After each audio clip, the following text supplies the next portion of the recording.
down, I know you got me, baby. Assalamualaikum warahmatullahi wabarakatuh. Hai semuanya, perkenalkan nama aku Anissa Midaya. Di sini saya akan bahas PPT tentang rantai makanan dan jejaringan makanan. Oke, kita langsung saja.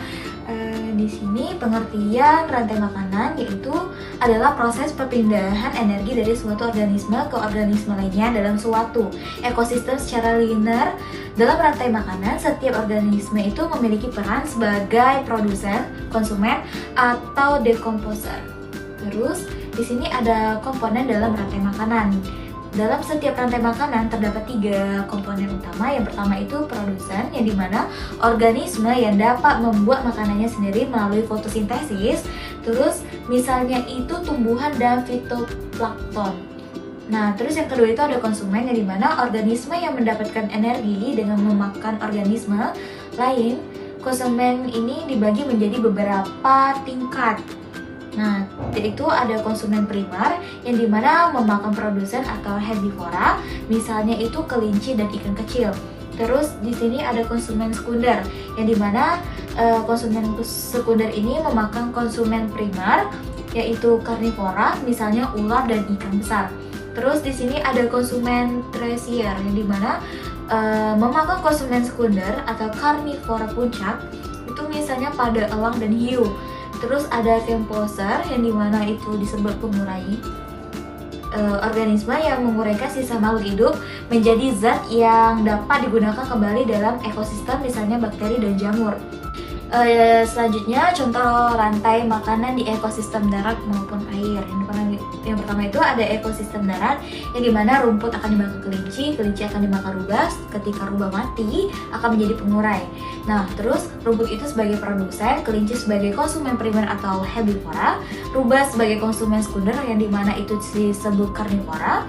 Terus dekomposer itu jamur dan bakteri yang dimana itu menguraikan sisa rubah setelah mati. Nah, selanjutnya itu ada ekosistem air yang dimana fitoplankton akan dimakan ikan kecil, lalu ikan kecil akan dimakan ikan besar, lalu ikan besar akan dimakan ikan hiu. Setelah hiu mati akan menjadi pengurai. Terus fitoplankton juga sebagai produsen, ikan kecil sebagai konsumen primer, ikan besar sebagai konsumen sekunder, terus hiu sebagai konsumen tersier. Terus dekomposer menguraikan bangkai hiu setelah mati. Terus selanjutnya ini ada pengertian jejaring makanan yang dimana kumpulan dari beberapa rantai makanan yang saling berhubungan dalam suatu ekosistem. Dalam kehidupan nyata, hewan tidak hanya makan satu jenis makanan, sehingga hubungan antara produsen dan konsumen menjadi lebih kompleks dan membentuk jejaring makanan. Terus selanjutnya ada perbedaan rantai makanan dan jejaring makanan yang dimana rantai makanan ini bersifat sederhana karena hanya menunjukkan hubungan memakan dalam suatu jalur. Sebaliknya jejaring makanan ini lebih kompleks karena mencerminkan bahwa suatu organisme bisa menjadi makanan bagi beberapa jenis pemangsa sekaligus. Terus misalnya itu dalam rantai makanan kelinci hanya dimakan oleh rubah. Namun dalam jejaring makanan kelinci juga bisa dimakan oleh elang, ular, atau serigala. Hal ini menunjukkan bahwa hubungan dalam ekosistem lebih rumit daripada yang digambarkan dalam rantai makanan tunggal. Terus contoh jejaring makanan dalam ekosistem. Misalnya itu dalam ekosistem hutan, rumput dimakan oleh kelinci dan serangga. Terus kelinci dimakan oleh rubah, elang, dan ular. Terus serangga dimakan oleh burung dan katak. Terus burung dan katak bisa dimakan oleh ular. Ular dan rubah bisa dimakan oleh elang. Setelah mati, semua makhluk hidup akan diuraikan menjadi pengurai. Jejaring makanan menunjukkan bahwa suatu organisme bisa menjadi bagian dari lebih dari satu rantai makanan, sehingga menciptakan hubungan yang lebih kompleks dalam ekosistem.